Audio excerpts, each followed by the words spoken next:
Gentle, ambient music fades in softly. Welcome, dear traveler. As you settle into the comfort of this moment, allow your body to sink deeper into rest. Let your breath become slow and steady, like the eternal flow of the great Nile River. Tonight, we journey together through the golden sands of time, to a land where the sun god Ra sailed across the sky, and where the ancient Egyptians believed that death was not an ending, but a beautiful beginning. Close your eyes now, and imagine yourself standing at the edge of the Nile, thousands of years ago. The warm Egyptian breeze carries the scent of lotus flowers. The stars above shine with the same light that guided the pharaohs. In this peaceful darkness, we begin our journey through the ancient Egyptian Book of the Dead, a sacred guide to the underworld, where the god Osiris awaits with gentle patience. Pause. The ancient Egyptians held a profound belief that death was merely a doorway. They saw life as one small part of an eternal journey, a journey that continued far beyond the last breath. To them, the soul was not something that simply disappeared. Instead, it traveled onward, through mysterious realms, toward a paradise of endless peace and beauty. They believed that each person possessed multiple spiritual parts. The Ka was the life force, the energy that made someone alive. The Ba was the personality, often shown as a bird with a human head, free to fly between the world of the living and the realm of the dead. And there was the Ak, the transformed spirit that would live forever in the afterlife, radiant as a star in the night sky. At the heart of these beliefs stood Osiris, the gentle god of the underworld. Osiris himself had experienced death and rebirth. According to ancient stories, he was killed by his jealous brother Set, but was lovingly restored by his devoted wife, Isis. Because Osiris had conquered death, he became the ruler of the afterlife, offering hope to all who passed from the world of the living.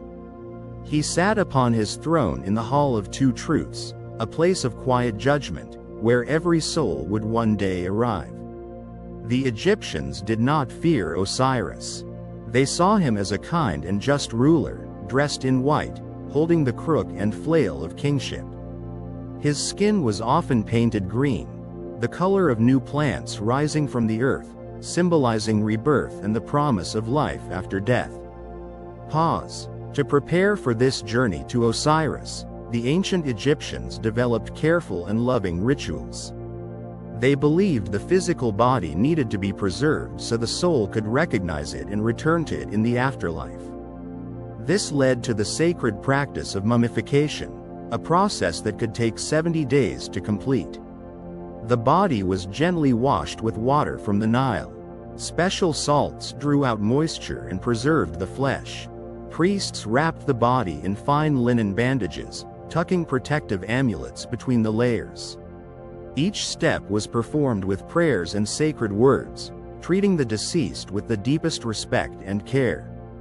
The heart was left in place within the body, for it was considered the seat of the soul and intelligence. The Egyptians believed the heart would speak for the person in the afterlife, testifying to the goodness of their life. Other organs were carefully removed and placed in special containers called canopic jars, each one protected by a guardian spirit. The tomb itself became a home for eternity. Walls were painted with beautiful scenes of daily life, of fields full of grain, of families gathering together, of the blessed afterlife that awaited. Food, clothing, jewelry, and treasured objects were placed inside the tomb, provisions for the long journey ahead.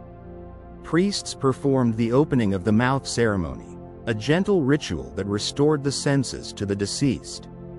With special tools, they symbolically opened the mouth, eyes, and ears of the mummy, allowing the spirit to breathe, see, and hear once more in the next world. Pause. The Book of the Dead was not a single book, but a collection of sacred spells, prayers, and instructions. Its true name in ancient Egyptian translates to something like, "The Book of Coming Forth by Day," a beautiful phrase that speaks of emerging from darkness into light. These texts were written on papyrus scrolls, sometimes stretching many feet in length. They were placed within the coffin or wrapped within the mummy's bandages, a guide for the soul to carry on its journey. Some spells were also painted on the walls of tombs and on the surfaces of coffins themselves. The spells served many purposes. Some offered protection from dangerous creatures that lurked in the underworld. Others taught the soul how to transform into different forms, perhaps a falcon soaring through the sky, or a lotus flower rising from still waters. Many spells helped the deceased navigate the winding paths of the duat, the mysterious realm between death and paradise. The most important moment of this journey was the weighing of the heart. In the Hall of Two Truths, the heart of the deceased was placed upon a great golden scale. On the other side sat the feather of Maat, the goddess of truth and justice. Her feather was impossibly light, representing honesty, balance, and a life lived with kindness. 42 judges watched in silence as the scale balanced. The deceased would recite the negative confessions, a gentle declaration of innocence. I have not caused pain. I have not stolen. I have not spoken lies. If the heart was light and pure, balanced with the feather, the soul would pass into the field of reeds, a paradise that resembled the most beautiful parts of Egypt, where the grain grew tall and the waters flowed sweet and clear. Osiris watched over this ceremony with compassion. Beside him stood Thoth, the ibis-headed god of wisdom, who recorded the results. Anubis, the jackal-headed god, guided souls through the underworld and attended to the scale. Together, these divine beings ensured that every soul received fair and gentle judgment. The sacred symbols of this journey appeared throughout Egyptian art. The Ankh, shaped like a cross with a loop at the top, represented eternal life. The Djed pillar symbolized stability and the backbone of Osiris himself. The scarab beetle represented transformation, the way the morning sun was reborn each day. The Eye of Horus offered protection and healing. Pause. Though thousands of years have passed since these texts were written, their influence flows through our world like an underground river. The idea of a soul's journey after death, of judgment based upon the goodness of one's life, echoes through many spiritual traditions that followed. The Book of the Dead inspired artists, writers, and thinkers throughout history. Modern museums around the world display these ancient papyrus scrolls, allowing people to gaze upon words and images created by scribes who lived so very long ago. The tombs of Egypt, especially the Great Pyramids and the Valley of the Kings, remain places of wonder and pilgrimage. Perhaps most importantly, the ancient Egyptian view of death offers a different perspective than the one many hold today. They saw death as a natural passage, something to prepare for thoughtfully, even joyfully. They believed in the continuity of the soul, in the possibility of reunion with loved ones, in an afterlife filled with peace and plenty. The stories of Osiris, Isis, and Horus have inspired countless retellings. The image of the scales of justice, of the heart weighed against truth, appears in courtrooms and symbols of law around the world. The human desire to understand what lies beyond this life remains as strong today as it was beside the ancient Nile. Pause. Now, dear traveler, as our journey draws to a close, let yourself drift like a boat upon gentle waters.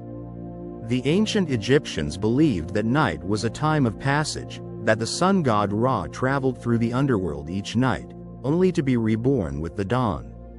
You too will be reborn with tomorrow's light. But for now, there is only rest, only peace, only the soft embrace of night. Let the wisdom of the ages wrap around you like fine linen, protecting you, comforting you.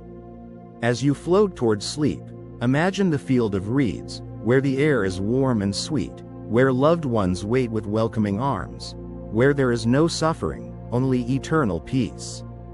Whether such a place exists beyond this life, tonight it exists within your dreams. Rest now. The stars watch over you, the same stars that watched over the pharaohs. The night holds you gently. All is well. All will be well. Sleep peacefully, dear traveler. Sleep. Music fades slowly into silence.